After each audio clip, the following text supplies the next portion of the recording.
So we know that plastic is a fantastic material. We just need to know how to handle it. If we learn how to reuse the plastic, it will create a circular material flow.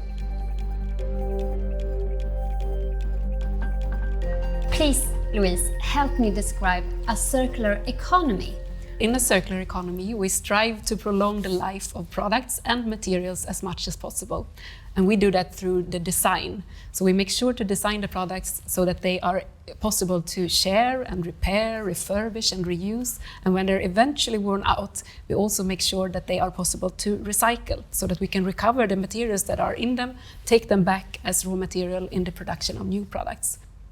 And why is the circular economy so important for you? I think that the circular economy is one tangible and doable step towards the transformation of our society, towards a more sustainable society.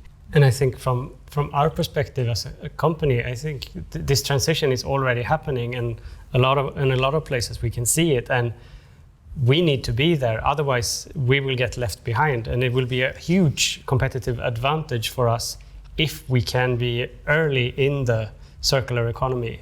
Traceability and data sharing are a rather important challenge for you, right?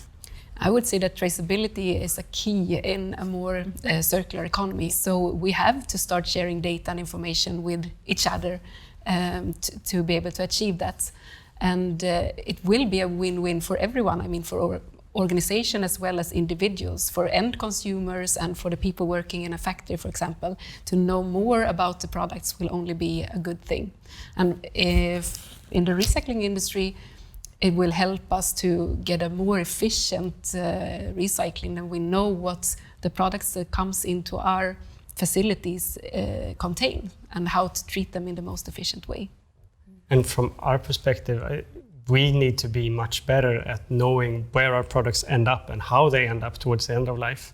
As it is now, we are producing products and send them out into the market, but then they disappear from the map for us. So we need to know, and that's where this collaboration goes, because you know how they are at the end of life, and we know how they are at the beginning of the life. And if we talk to each other, we can actually reconnect this and create this circular flow.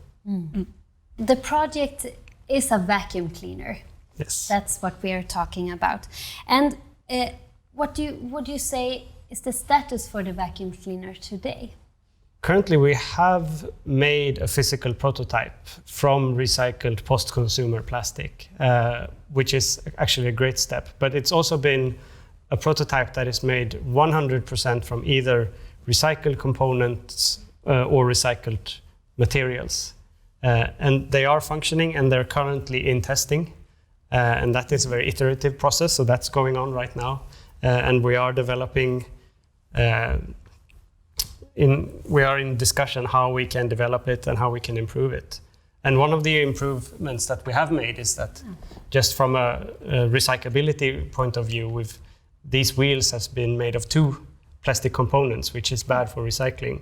So we switched that and made them in one single plastic type, which increased the recyclability of the product.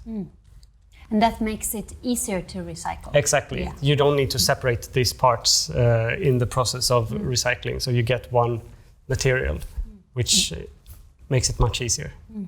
What are your expectations for the outcome, Jens? The first step of this project is something inspiring and something just showing other people within our companies, but also in the world, that you can do this, you can start collaborating, and you can get tangible physical result from it.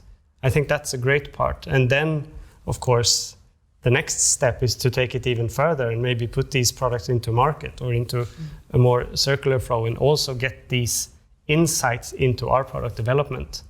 So there's so many exciting paths that lead out from this. But I think the inspiration is the biggest part. Hope so.